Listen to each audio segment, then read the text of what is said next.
Hey everyone, it's Kazlo, and welcome back to my channel. It's time for the first segment of my RPG Club playthrough of Trails in the Sky, first chapter. But what is the RPG Club? I've been an avid listener of the podcast The RPG Years, and its predecessor podcasts, The RPG Golden Years and The RPG After Years. The podcast focuses on RPG reviews and news. They regularly do a community event known as the RPG Club. Imagine a book club, but for RPGs. They break up a community-chosen RPG into digestible chunks, usually about 5 hours, and discuss those segments every 2 weeks like a book club. If you want to check out the RPG Years, you can find a link in the description below.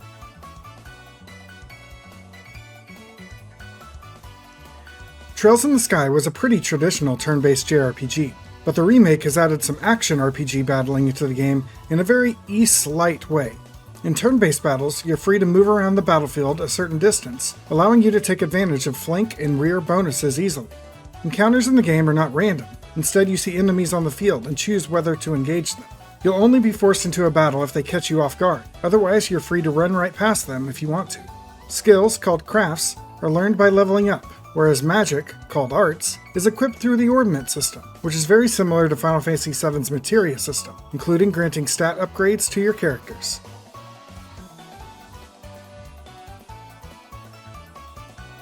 The game opens with a short flashback 5 years before the main story. Cassius Bright, a renowned hero embracer, returns home to Roland, carrying a young boy, Joshua, who is gravely injured. Estelle, Cassius's daughter, excitedly greets her father and is curious about this mysterious boy. Cassius explains that Joshua will be living with them from now on, and takes Joshua to a bed to recover. Despite Estelle constantly scolding Joshua for refusing to rest, she eventually warms up to him. 5 years later, Estelle and Joshua are now teenagers. Estelle is this energetic and time-boyish girl, while Joshua is calm and thoughtful. They're preparing to take their bracer qualification test, the first step to becoming full-fledged bracers like their father, and set off for the nearby town of Roland. In the world of Trails in the Sky, bracers are most closely analogous to adventurers or mercenaries. They take on a wide range of jobs, from monster extermination and escort missions to investigating crimes and resolving disputes, always prioritizing the safety of ordinary people. Bracers are expected to stay politically neutral, avoiding interference in national politics unless civilians are in danger. At the Roland Bracer Guild, Ina, the guild receptionist, briefs them on the day's test, which will be overseen by Sherazard Harvey, a senior bracer responsible for their training. The duo are tasked with retrieving an item from the town's sewer system. This section serves as a combat tutorial, teaching the player movement, crafts, arts, and turn order mechanics. At the end of the dungeon, the duo retrieve a pair of small boxes, which Joshua convinces Estelle not to open.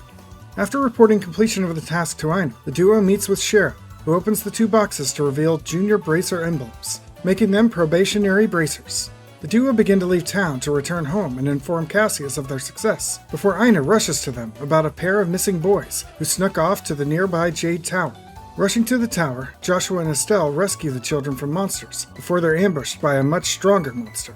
Luckily, Cassius shows up to stop it.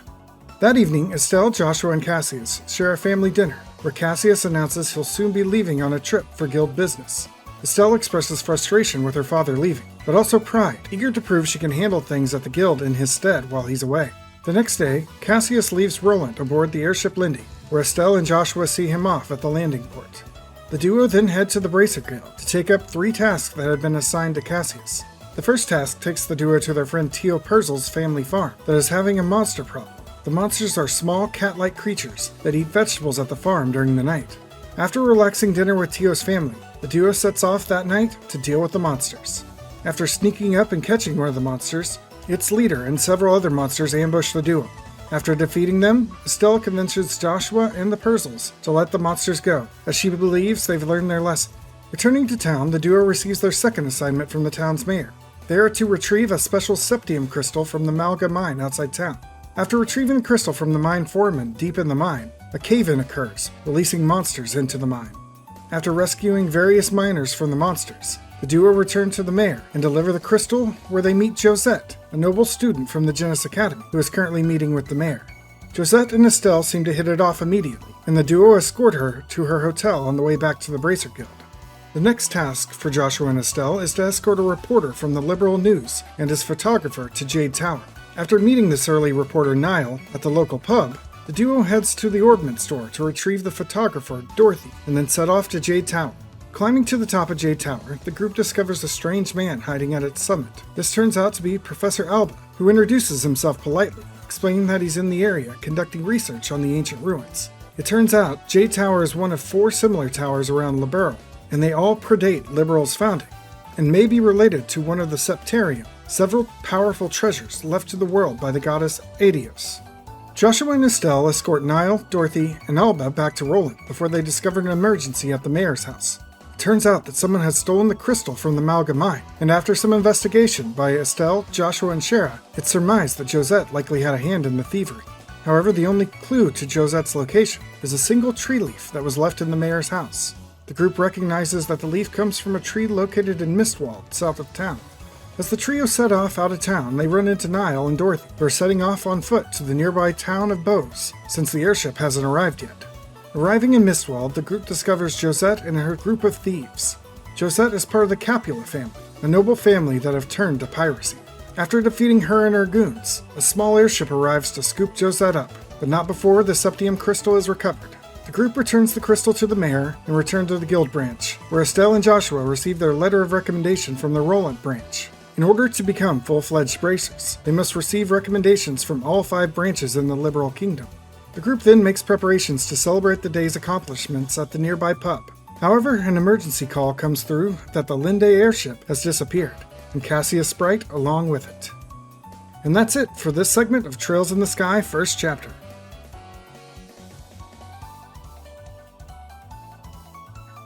I still remember first seeing Trails in the Sky in an old gaming magazine before it was released in Japan, thinking it looked like just my type of game. Over time I forgot about it until I played Trails of Cold Steel 1 and 2, then deciding to go back and finally check out Sky. I fell in love with Joshua and Estelle almost immediately, and I have to say this new remake just makes that love grow deeper. They really did justice to the old scenes and making them all the more impactful. Not to mention they make Shira even more alluring? You see this love to the original in an early scene where young Joshua is recovering in bed and upsets Estelle. In the original, you had Estelle's sprite just jumping on and off the bed on top of Joshua. But in the remake, Estelle just flat out drop kicks him in the head, which is consistent with her personality throughout the series, and more funny to boot. The improvements to the battle system, with action-like combat, is a nice addition, and it makes me more excited to play Trails Through Daybreak, where they first added the system. It just makes me more open to actually engaging in random encounters. Regarding the story of the prologue, it largely sets up the formula for the game, and really the series, where you end up working as a bracer to help a region, leading to one big story moment before you move on to the next region. It also really establishes Joshua and Estelle as characters, with Joshua being kind of cold and calculated, while Estelle is tomboyish, ditzy, and headstrong. And without spoiling anything, you get to meet some characters you'll encounter throughout the story more. The section also ends on a great cliffhanger mystery, with the disappearance of the Linde and Cassius Bright. It really gives direction to Joshua and Estelle to investigate the issue. All in all, I'm really excited to see how they handle the rest of the story beats and characters. We have some good stuff to look forward to. So that's it for this segment of the RPG Club. If you want to follow along with the club, be sure to hit that subscribe button to see new videos when they're posted. Additionally, if you want to check me out elsewhere, I have links to my Twitch, Twitter, and Discord in the description below. See you all next time!